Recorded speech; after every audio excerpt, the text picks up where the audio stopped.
Fecal matter polluting some of our waterways. Hello again, everyone. I'm Chris Safadi. And I'm Lois Tomey. The Calusa waterkeeper sampled 27 sites, and 22 of them failed the Florida Department of Health's safety threshold for bacteria.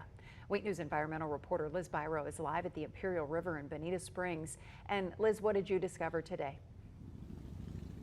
Well, I started my journey based on one Wink News viewer wanting to know why the water in the Imperial River is suddenly so brown. Well, I spoke to FGCU's Don Duke, who told me it's all this rain we've been having. It can wash all kinds of things like sediments into the water or its tannins. When it rains, leaves go into the water, creating almost a leaf tea. But while doing some investigating, the Calusa waterkeeper's fecal bacteria results came back, and it showed that this water has more than sediments in it.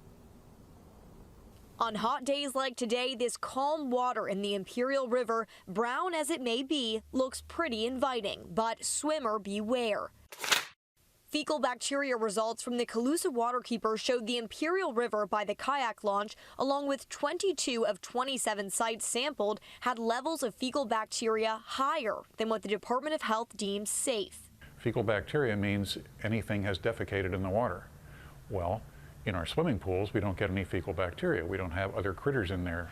And if we look at natural systems, we don't want those to be disinfected the way a swimming pool is. We have living creatures. We have warm-blooded creatures that use that water. FGCU Department Chair and Professor Don Duke says just because fecal matter is present, it doesn't mean it's human waste or that diseases that were a major problem in the past, like chloria, are present.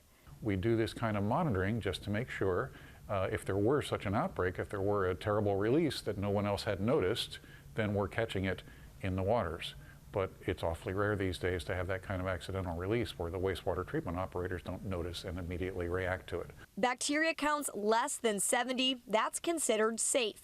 The Imperial River on the day it was sampled had a count of 272. Billy's Creek on Ortiz Avenue measured nearly 3,500. But those numbers by themselves can't be considered concerning or not concerning. Seeing a number all by itself gives us next to no information. If you see a really high number in the thousands repeatedly, then we know that there's some kind of repeated problem there. You have to look over the course of weeks, months, years. You can see how Billy's Creek numbers vary from month to month, and the same with the Imperial River, which just last month had a score 71 points lower.